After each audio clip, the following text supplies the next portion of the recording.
Hello, everyone. Thank you so much for joining us today for the Untangle 101 webinar series.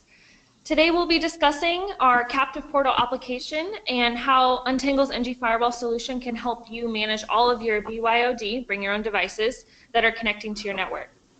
My name is Shannon Miles. I'm part of the product marketing team here, and I'll be your host today. I also have with us Chad McNaughton, who's our sales engineer, and he'll be taking us through the presentation and demonstration. Thanks, Chad, for joining us today. Yeah, you bet. All right, and just the next slide, please, Chad. Great, thanks. Just a few housekeeping rules before we get started. If you have any audio issues, please make sure you're selecting the correct option on the right-hand side. If you do select to use a phone, you will need to dial in and use the access code provided.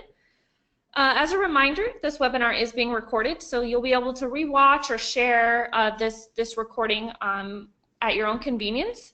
As always, they're posted on our Untangle YouTube channel. And of course, we'll be answering questions throughout the presentation, so please just submit them to the Q&A box on the right-hand side. And if we don't get to your question, or if you have a very specific question in regards to your network setup, we're always available at sales@untangle.com or support@untangle.com. All right, and now I'll pass it over to John. Or sorry, Chad. I'm the new one. It's Chad now. Hey, thanks, Shannon. Thanks everybody for joining us. Like Shannon said, we're gonna spend 20-30 minutes here talking about Captive Portal and how it can integrate into some of our other modules. Offer authentication, things like that. So, what's Captive Portal? How does it work? What it does is it blocks internet access to users until they complete a defined process that you define. This is either authentication, they read your acceptable use policy, that kind of thing. So, if you want them to view accept your use policy, require that in the portal. We can do things like that. So this is an easy way to, define a process that you want them to agree to, and then you'll know that people on your network have, seen your terms and that kind of thing. There's a lot of different benefits. Some of them are, posting legal notices to network users. This is good for schools and hotels. This is the little splash page that you get at the hotel or the coffee shop. Please agree to our terms. Please don't be mean on the internet, that kind of thing. It's also a good way to identify user traffic. This is notoriously tough in a BYOD environment. You don't often know who's doing what. With authentication, things like that, you can tie usernames to devices and see who's doing, who's doing what on the network, what apps, what sites, that kind of stuff. It also allows us to limit network connections by users. These people get on, these people don't. Kind of depends on what you want to do. We can also authenticate users, like I've said, against local directory, which I'll show you in a second, radio server, Active Directory, a few other options. This allows you to separate mobile devices for BYOD policies. So maybe we have all the Samsung devices over here for BYOD policy that's different from the Apple devices. Things like that, based on access, interface, source address, all kinds of different things. You can also customize the look and feel of your portal page. This is an open source app. Our basic portal page is, like I said, fairly basic. You can create your own pages with some pretty advanced code and actually upload the file and use your own custom page. And this is also, like I mentioned earlier, allow us to separate wireless traffic onto different network interfaces. So if you have multiple access points, we can run those into different interfaces on the physical Untangle box and then separate those users, that traffic all out, depending on interface.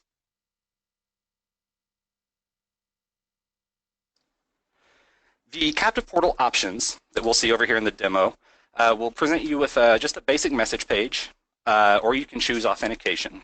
There's a few different ways to do this. We'll see this in the demo here in a second. But this is going to let you authenticate either locally against Microsoft Active Directory or Radius server. The basic message page is just that. It doesn't require any login authentication. This is also going to let you self-install the Untangle certificate. So if you want to really filter a mobile device, we have to push that Untangle root certificate to the device. We tend to do that through a captive portal. There's a spot right there where to just force the certificate to the device.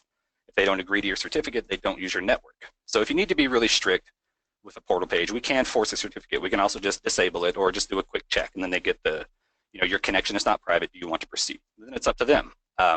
If they don't download the cert, they'll be using cellular data. So that's, if it's part of your use policy, then that's where you can do that. You can actually force the certificate down to the device.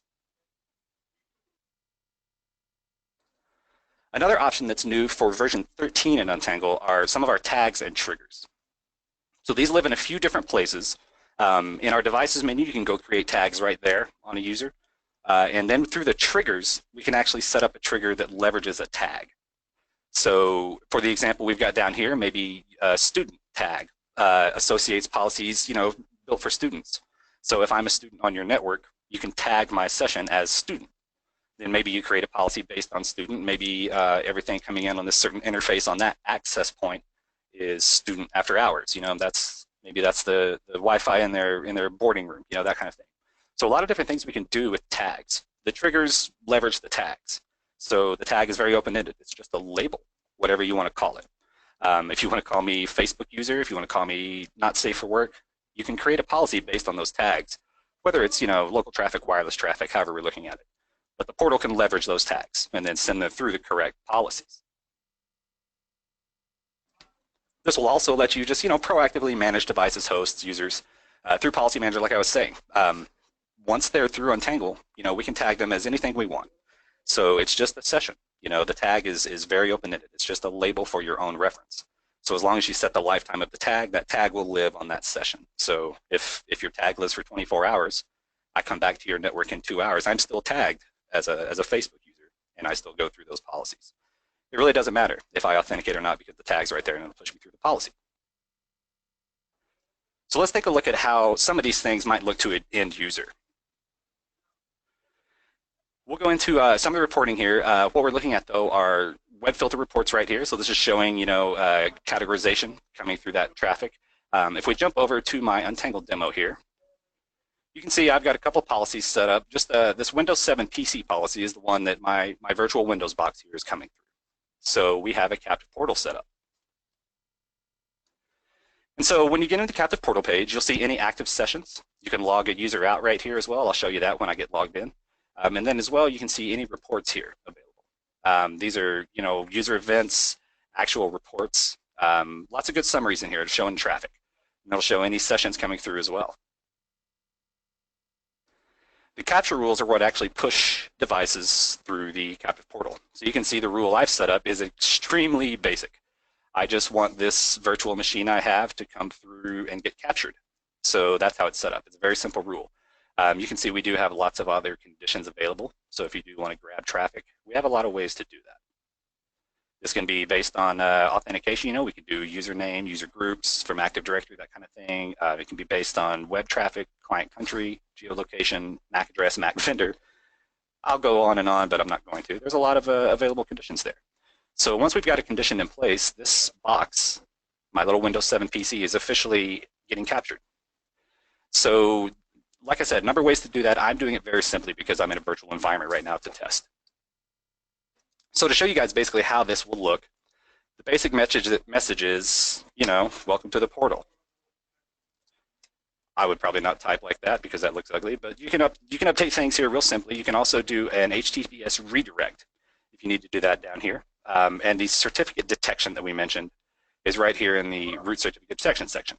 So if it's true BYOD, public Wi-Fi, and you don't want to filter it, it's a very easy thing to just disable the certificate detection.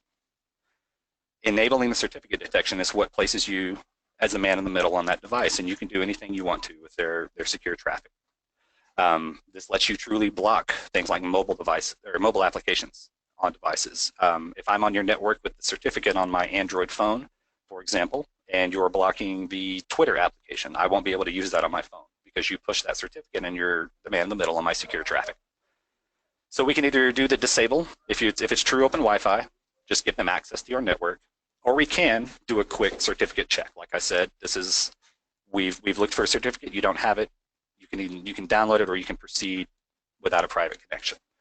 If you're truly strict about the BYOD traffic and you need to really filter that stuff, we have to push the cert to the device so we can require it. When they don't download it, they're left without access. They're forced over to their cellular network.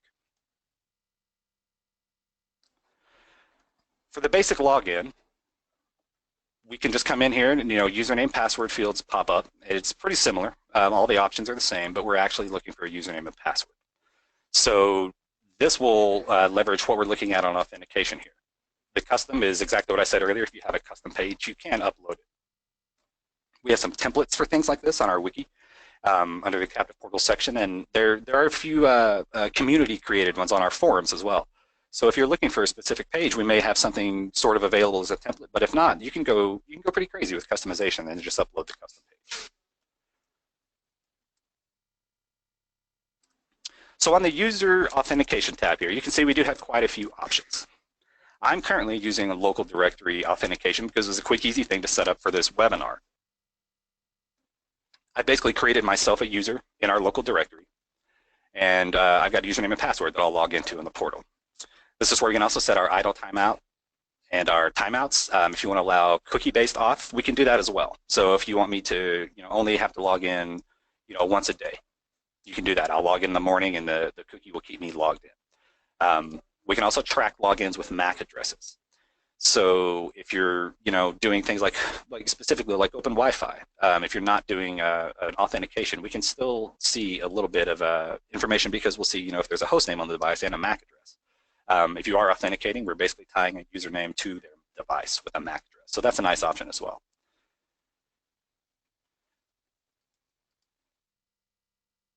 So if we jump over here to my Windows box, it's right behind the Untangle. So this is what I would be presented with as an end user on this network. So if I try to go to the internet, I'm presented with the Untangle captive portal. So I'll log in with my username and password.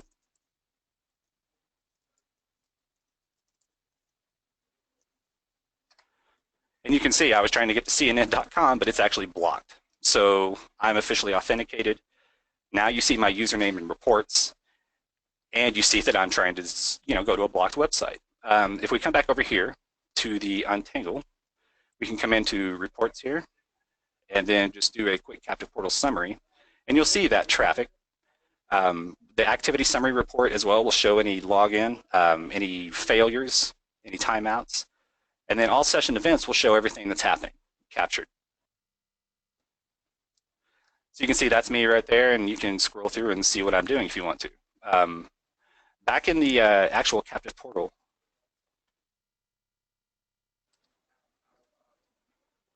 you can see that the username I leveraged was that local directory, which I created here in our local directory. So that's matching up. All that worked well. The reports themselves will show you who's doing what. It's an amazing way to take a peek at BYOD traffic, especially in a place like a coffee shop or a restaurant, something like that, where you really probably don't have authentication. This gives you a peek into what people are doing. If there's things that are happening on your network that you don't know about, maybe you're not blocking something that needs to be blocked. That's what this is going to offer, is actual reporting showing you that traffic and what people are doing. I do want to take a quick peek in here to show you where I'm pulling some authentication from. So with our directory connector module here, this is where I actually come in and connect my Active Directory or Radius server like we talked about earlier in the authentication menus. So once one of those are leveraged here, you can see I've got an Active Directory leveraged. I haven't authenticated against it yet. That's where we pull usernames from rather than locally. I'm doing local because it's quick and easy for a little test here. Then once we've got that stuff leveraged, the usernames, the user groups from Active Directory, things like that, you can actually create a policy based on all of those. And that's what I've done here, basically just Chad's Windows 7. This is just a quick IP address rule. So if I wanted to add a policy based on one of those usernames, I could do that here. And I could set, some inheriting some rules. And then Captive Portal will be able to leverage those usernames and push them through these different policies, either based on username or interface for the BYOD, like we mentioned. There's a lot of different things we can do here when a few of these apps are tied together like this. So you can see my rule, like I said, for my policy is very simple. I just wanted this source address to come through these applications. So that's what I'm doing. But if you come and look at these conditions, we can do username. We can do user in group if you have an AD group called, teachers or executives, things like that. Just put the group in a rule, and then if they authenticate on Wi-Fi, if they authenticate locally, whatever they're doing, whatever device they're on, we see the username and they come through the correct policies. So there's a lot of options in here, time of day, day of week, things like that. We can really get pretty granular, even with BYOD, because once it's coming through Untangle, we're either grabbing, Mac vendor, username, IP address, something like that to push it through a different policy.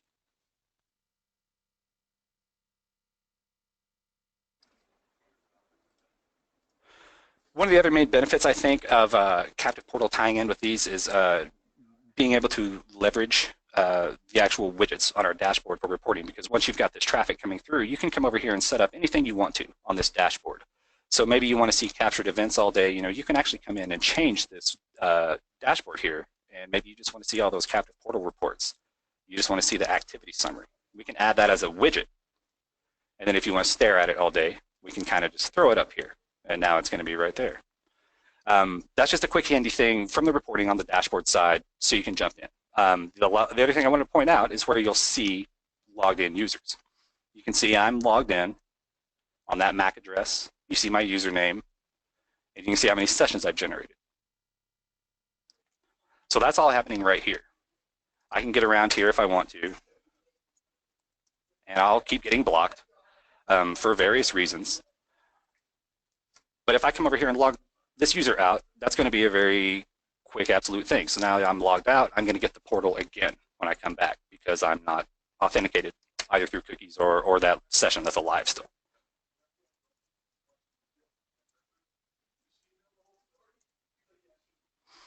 And I got blocked again because my homepage is set to CNN. So that's really the main benefit of Captive Portal, is getting in there and getting things a little more granular than you're used to seeing. This is really handy in public places where users just come in and just jump on. That's all they want, is access to your internet, and maybe they don't have any kind of authentication. A lot of folks will create local users for things like guest accounts, and that's a real simple thing to do if you want. You can just create a local user here like guest02, and if they want a password, you can give them one. Maybe they don't have one, you just do guest, and then you can have them actually expire too if you want to here in the local directory. And then that's a little handy way to just have a little bit more peek into who's doing what if you want to give a login to a customer, anything like that. Shannon, are there any big questions that are coming out that we should answer here? Yeah, thanks, Chad. There are just a couple questions on some of the custom pages. There were a lot of people asking, can I only require an email for login? And so we've directed them to the wiki, but I figured you might as well just show the wiki page just to provide everyone. Yeah, go ahead. Good call. Yeah, here we are. I got there really, really fast. Sorry. So on the wiki, here on the Captive Portal page, you can just come down to custom pages here at section 2.5 under settings. And there are some zip files of custom templates here, like I mentioned. And you can see just a quick peek at one. It's a very basic one. It's an authentication page that they created. So there are some others down here that are available. This one is, people who have to pay for internet. If you're charging for connection fees like that, hotels do that a lot, certain little shops and things. You can create, like I said, those local users and then tie that into things like credit cards or PayPal. This can honestly take some pretty advanced code. I've seen some pretty fancy pages uploaded with some HTML and some Python code even. So this is, like I said, this is kind of community driven. This is an open source app. These templates that are on our wiki are available at any time, but if you're not seeing what you want, like Shannon said, the forums may be a more complete resource for you. And in addition, always, you can contact us at support@untangle.com for any more information on that. But the forums and the wiki page here are really pretty good sources for info on all this stuff, especially the custom pages. Okay, Chad, we have a few more coming in. Sure. Can you authenticate on Active Directory and local directory at the same time? Not on the same policy. So what you could do is create a separate policy for that, because it can only have one portal instance with authentication like that. So what you would do is just go create, I'm authenticating against local directory here. What you could do is create a policy that creates, that leverages AD. And then you would just go, run through your apps on that rack. I definitely want Directory Connector installed on that one. And then you'll leverage your authentication there rather than local directory and Active Directory in the same rack, because that would break things. And we don't have that. So yeah, I would just do a separate rack. And all the Active Directory usernames come through here, and all the local users come through here, and then you're a little more granular. Those folks are separate, and if people authenticating, that tells me that's probably employees versus public Wi-Fi, that kind of thing. Then you can separate their permissions and all that stuff too while you're doing that, and just keep them separate. Great, thanks, Chad. Just a few more. Is there a way to allow devices to bypass the portal page? Yes, let's jump over there. Let's see here.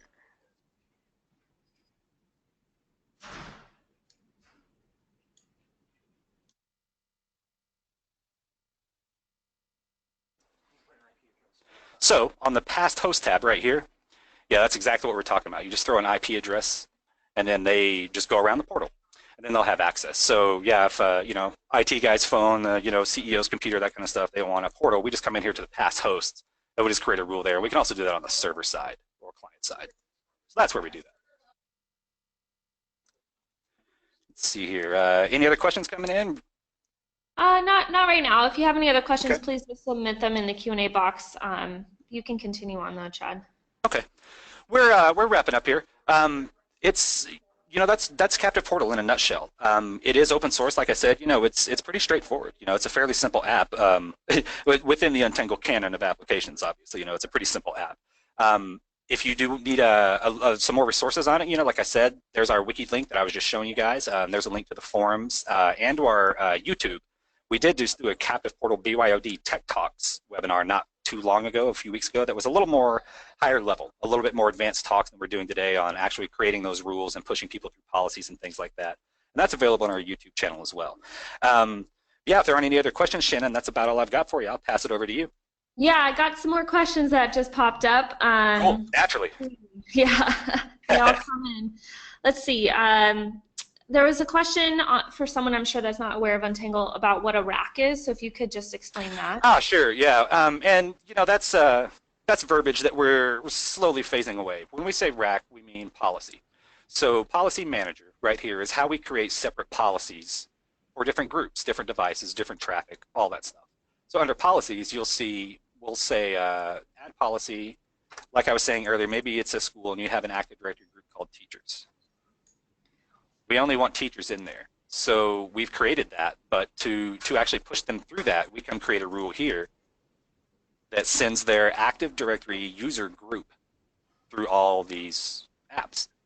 So as long as we have the group set up, we're able to do that. Yeah, so if Active Directories leverage, the group can be its own policy. So when we say rack, we mean policy. Sorry if that's not clear. Yeah, we're delineating that when we need to, but a rack is just a policy, a set of apps, set of filters for different users or devices. Great, thanks, Chad. Sorry, they're flying in now. So there was a question about if Captive Portal is free and what it means is open source, and then if Policy Manager is also open source. So I'll let you handle that. Sure. Yeah, Captive Portal is open source. It's a community-created app, and it is one of our free applications. If all you need is Captive Portal, that's all you got to get. If you want it. Its main benefit, however, is tying into our other apps. Obviously, if you want web filtering or if you want to peek into real user traffic, or being able to separate folks through policies, that requires Directory Connector, obviously, and Policy Manager. So it depends on how strict you need to be, how authenticated you need to get. Like I said, we can do a lot of this authentication locally. But with Active Directory, it really does require, a paid module or two. So it is a really handy little open source app if you just want a quick splash page. If you want to really get serious and filter folks around and get good granular reporting, we'll want to tie it in with some authentication and at least policy management. It depends on, or web filtering, virus blocking, all that fun stuff. Yeah, that's the main difference. Policy management is one of the paid apps that Captive Portal can leverage. So Captive Portal itself is free and unlimited. As soon as you subscribe to an app, though, that's the limit that's put on Captive Portal as well. So we match up the device spans, and then you can do some pretty fun stuff if you have a couple modules paid.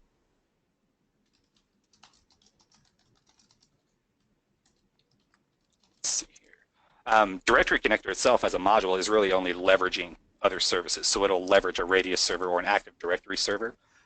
So the authentication is done on the domain controller. We install a little login monitor that we'll see. And then the authentication is basically presented to Untangle, which is how Directory Connector does that. But yeah, those are both paid apps. Captive Portal is the open source one in that little mix. There's a question on if we can authenticate against Office 365. Not currently. It is, yes, on the roadmap. OAuth 2, all that stuff is coming here later. It'll probably be in a future version here upcoming. Currently, we do not do that. We can do some OAuth currently with Google and things like that, but full Office OAuth 2, all that stuff should be coming down the pipe here before too long, I believe. Okay, great. Let's see.